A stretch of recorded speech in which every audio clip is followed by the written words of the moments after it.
Hi everybody, this is Sayaji Dan with this week's podcast of Daniel San Waxes On. I'm the owner of One World Karate here in Austin, Texas, and the founder of Texas Adaptive Sports and Recreation.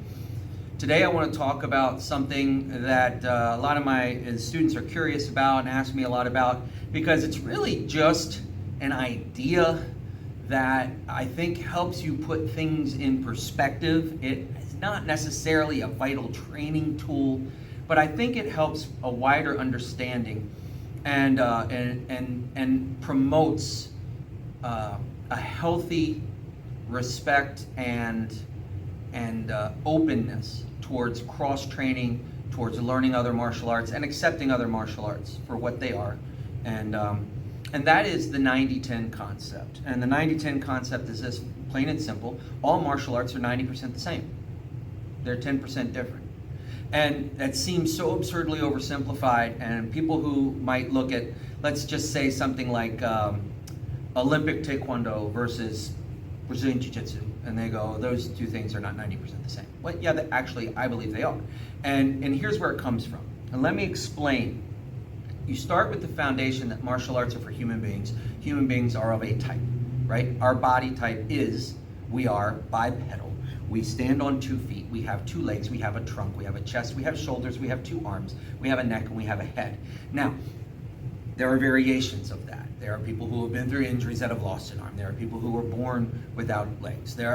Yes, absolutely, and you're talking, you're preaching to the choir here. What do? I work with inclusion and adaptation every day, so I get it. However, the form that evolved martial arts was the human body. So and here's where it's important, it's not about the physical human body. It's about the theory of combat using the human body. And if we're all developing theories of combat using the human body, we are going to find that certain things work physiologically and certain things don't. Then, from that point, theories of martial arts begin to evolve. However, there are certain theories that go through every martial art, and then the ones that don't are only 10% different from the other martial art. Now that leads to significant changes. So if you talk with the theory of, one of the primary theories of our martial arts, we talk about mobility, right? And we talk about mobility as an up movement on our feet, dodging, slipping, blocking, bobbing, weaving, right? Footwork, all this mobility. We always want to stay moving. I just had recently a self-defense seminar I taught, a relatively small seminar, had about 10 or 12 people, I can't remember exactly how many, but they came from all over the country, and in one case even from outside of the country. And I had a grandmaster from the Hanthwadi Bando system, Sayaji Robert Maxwell, had me teaching, and then I also had a second degree black belt in Brazilian Jiu-Jitsu, Saad Al-Aziz from Semper Fortis Jiu-Jitsu in San Antonio come up to teach, because the self-defense seminar was 4 3-hour sessions, starting with long range, working our way all the way down to the ground and to get back up again, with the idea being this is a pure self-defense seminar and we want to work the whole range of what can and can't happen. So the Brazilian Jiu-Jitsu instructor was unable to attend the first 3 sessions, where we worked from long distance to middle distance to close in to grappling, traveling, and throwing.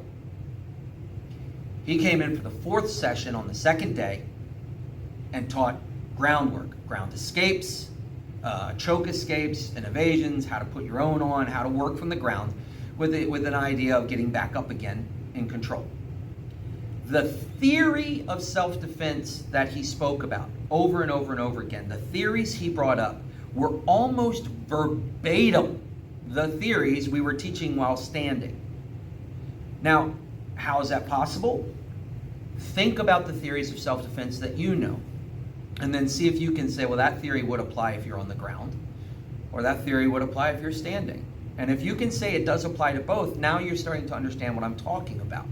All martial arts are 90% the same. The 10% can be extreme once you get outside of theory, because changing 10% of your theory leads to much greater changes in application. And that leads to evolution of technique to be very specific to your environment, your choice of location of where you fight. So in our system, we always say the ground is your friend, use it, but we don't stay there, right? That's part of our application and evolution of our techniques. We don't want to fight on the ground. But if you go to a ground martial art where they do like to fight on the ground, their theories are pretty much the same anyway.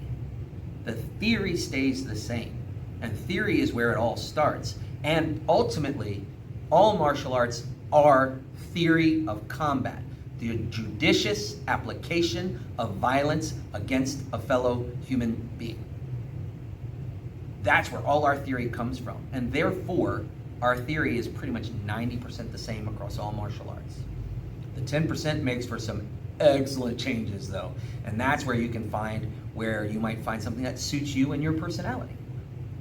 So go train and have fun.